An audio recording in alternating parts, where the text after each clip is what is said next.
So let's bring in NYPD Chief of Department John Schell. Chief Schell, great to have you with us. Great to have you back on the program. Hey, Mark, how are you? I'm doing well. Thank you very much. So let's take a look at the stats in New York City from July 2024 to July of 2025. And we do see very significant declines in murder and rape and robbery and felony assault. So given what we're hearing from D.C., from the one of their chief detectives and a head of the police union, he says that the numbers there are off, that they are cooked to some extent. What about these numbers, Chief?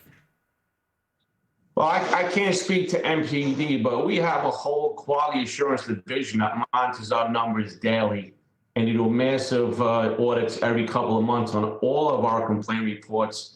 They marry up to our 911 calls. So we have a very robust system in the integrity of our numbers. But one thing you don't see on the stats you showed, our enforcement, our police officers, our detectives, our overall apparatus here, we have the most enforcement, beating a 30-year number. So our cops are working extremely hard, understaffed, getting these numbers like you see down like this, not including our shooting violence and murder violence, which is at all-time lows. But cops, like Washington, we were set on a path with all law changes from our state legislature, our city council, our defund the police, our qualified immunity, everything. The whole world changed in 2020, but it didn't take place until 2022 because we were still in COVID. So before we speak about deployment and police officers, how did we get here? We need changes to our laws to get back to where we were. We don't take a victory lap in having the lowest number of shootings and murders. We're happy with the progress, but we fight this daily, and our cops are working very hard to get back to a comfort zone where the numbers are low, but the perception is better. But the question remains, how did we get here? We always have to put that in context. How did we get into this boat in the first place? Yeah, I mean, it's a good question, and I think it is the most important question. But what we're seeing in this National Guard situation in D.C. is that the federal government is bringing in the National Guard. You do have some anecdotal response from people on the street saying that they feel safer when they see these National Guard members around.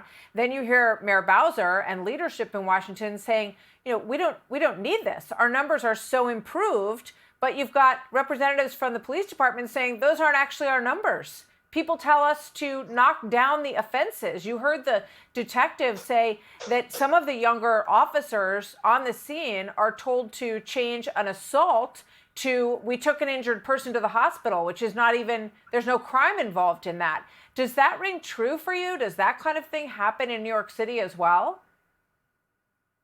No, it does not. And if it did, let me be quite clear, there'd be severe consequences. Okay, no one loses their command for being up in crime. They lose their command if they do something like that. So there's severe consequences involved in that. But for MPD, if I heard the union leader right yesterday, they're down about 20% in staffing. They're down 800 cops, and we have a police force of 4,000. That's a major problem. And D.C. is a very small area. New York City is 3 times the size, but 8.5 million people. So it's a different comparison. But what we do here in New York City in terms of our staffing, we mobilize cops every night, over 1,000, sometimes 2,000, to hotspot areas in the city. So we're doing more or less, and we're seeing the results, and we're happy with the progress. But we keep fighting them. Like I said, we're not taking victory laps. We're trying to keep the city safe. Chief John Schell, thank you very much. Good to see you, sir. Thanks for coming by today. Thank you. Hey, Sean Hannity here. Hey, click here to subscribe to Fox News YouTube page and catch our hottest interviews and most compelling analysis. You will not get it anywhere else.